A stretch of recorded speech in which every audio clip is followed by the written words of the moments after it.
Сәлем достар, мені каналыма қош келдіңіздер. Бүгін біз сіздермен дәл осындай керемет бауырсақ дайындаймыз. Менімен бірге болып, видеоны соңына дейін қарап алыңыздар. Алдымен бізге керекті заттар: сұйық май құямыз, майонез саламыз. Мен описание бөліміне астың әзірін жаза кетемін, сіздер көре аласыздар. Жылы сүт құямыз. Тұз салып, жақсылап араластырып, әдемілеп қамыр жасап аламыз.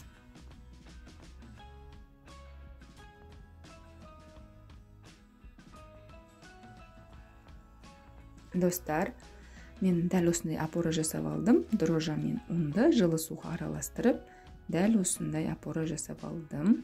Өте әдемі ашиды дәл осылай жасасақ. Енді жақсылап қолымызбен әдемілеп қамыр жасап аламыз. Достар, мен тұрақты түрде аптасына 3 рет жаңа видео шығарамын. Сіздер соны жіберіп алмау үшін каналға тіркеліп, қоңыраушаның кісесін баса кетіңіздер.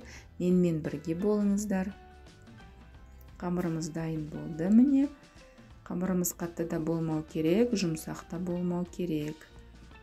Қамырымызды ашытуға қойып қоямыз. Қамырымыз ашыды, мен оны 3-ке бөліп алдым. Дәл сол рецепт бойынша 3 суала шықты. Қазір әдемілеп жайып, барлығын кесіп аламыз.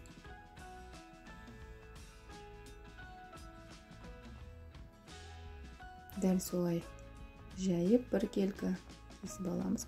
Егер де дәл осы рецепт бойынша жасап жатсаңыздар, комментарий бөліміне жаза кетсеңіздер болады. Өйткені дәл осы рецептпен жасасаңыздар, бұл бауырсақ 2-3 күнге дейін қатпайды, жұмсақ болып, свежий болып тұра береді. Міне дәл осылай кесіп аламыз.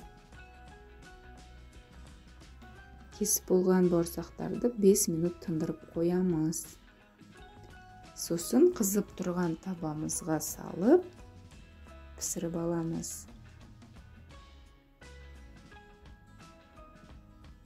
Барлығын біркелкі қызартырып, пісіріп аламыз.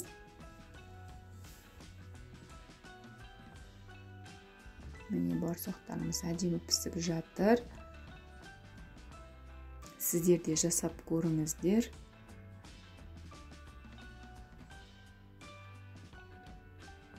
Менімен бірге болғандарыңызға үлкен рахмет. Каналға тіркеліп кетуді тағы да ұмытпаңыздар. Дәл осы рецептпен жасап көріңіздер. Ас болсын. Барлықтарыңызға үлкен рахмет. Міне қараңыздар, шу өте әдемі бауырсақ дайын болды. Дәл осы рецептпен. Сіздерге үлкен рахмет. Ас болсын.